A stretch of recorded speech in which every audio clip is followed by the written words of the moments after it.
আসসালামু আলাইকুম রহমতুল্লাহ। আলহামদুলিল্লাহ ভিউয়ার্স ভাইরা, দেখুন আপনারা অনেকে মনে করেন তালমিয়া কীভাবে করে দেখেন। এখানে কাপড় থাকে, কাপড় খুলে ফেলেছে, সিটগুলো খুলে ফেলেছে, কীভাবে করছে দেখেন। এখানে পুরো চকচক করবে, তালমিয়া করবে। 200 টাকা নেবে তালমিয়া, যে কোনো জায়গাতে সুন্দর করে। যারা তালমিয়া ভালো বোঝে তাদের কাছে তালমিয়া করাবেন গাড়িকে। যাদের গাড়ির ভিতরে অপরিষ্কার, দেখতে অপরিষ্কার লাগে, তাদের জন্য আমি এই গাড়িটা দেখেন। এই গাড়িটার এই যে দেখেন, সব কিছু দেখেন, সুন্দর করে দেখাচ্ছি। এই দেখেন, এই প্রতিটা ফাটে খুলে রেখে দিচ্ছি দেখেন।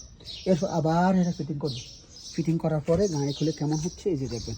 এই দেখেন ভিতরে সুন্দর করে দুধছে, একবারে পরিষ্কার পানি দিয়ে পরিষ্কার করে দুধতেছে। এই দেখেন, এই যে তালমিয়া এর ম্যাট দেখেন, ম্যাটগুলো পরিষ্কার করতেছে। এরপর দেখেন অন্যান্য ম্যাটগুলো দেখেন আপনারা, এই যে দেখেন, হ্যাঁ ম্যাটগুলো পরিষ্কার করতেছে। এখন আসুন আপনাদেরকে দেখাচ্ছি, এই যে দেখেন সিটগুলো কীভাবে ধুতেছে দেখেন। এটা সাবান দিয়ে, তাদের একটা মেডিসিন আছে, মেডিসিন ধোবে সুন্দর করে পরিষ্কার করে দেবে মাশাল্লাহ। এরপরে গাড়িটা চকচক করবে, যেমন একটা চকচক করে পুরো ওখালা থেকে বাইর করলে যেমন হয় তেমনি হবে দেখেন। প্রতিটা সিটগুলো রোদ্রে দিয়ে রাখছে দেখেন আপনারা। তাহলে আপনারা কী করবেন, কখনও গাড়ি যদি আপনাদের অপরিষ্কারের ভিতরে আপনারা সুন্দর করে এই তালমিয়াতে নিয়ে আসবেন। নিয়ে আসার পরে তারপর আপনারা সুন্দর করে গাড়িগুলো ধোবে কীভাবে, সেটা ধুয়ে দেখুন আপনি। এই আরেকটা গাড়ি খুলে রাখছে, এটা কাজ চলবে, এখন কাজ করবে। এরপর আসেন আরও দেখাবো।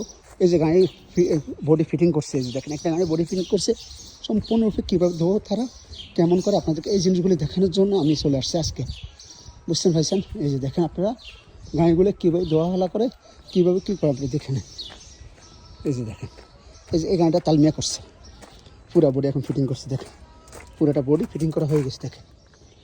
এই গাড়ি এই যে দেখেন এখনও পরিষ্কার দেখেন, এখনও পানি ভাব। এটা ভালো করে শুকানো পরে তারা ফিটিং করে আপনার হাতে হ্যান্ড ওভার করবে। এই যে দেখুন আপনারা, এই দেখেন। তো অনেকে তালমিয়ার বিষয়ে জানেন না, এই জন্য তাদের জন্য এই দেখুন চকচক করে দেখেন, ভিতরে সব কিছু সুন্দর করে ধোবে, পরিষ্কার পরিচ্ছন্নতা করে। তো আমার সাথে থাকার জন্য অসংখ্য ধন্যবাদ। আবার আসবো আরও নতুন কিছু নিয়ে। আল্লাহ হাফিজ, আসসালামু আলাইকুম।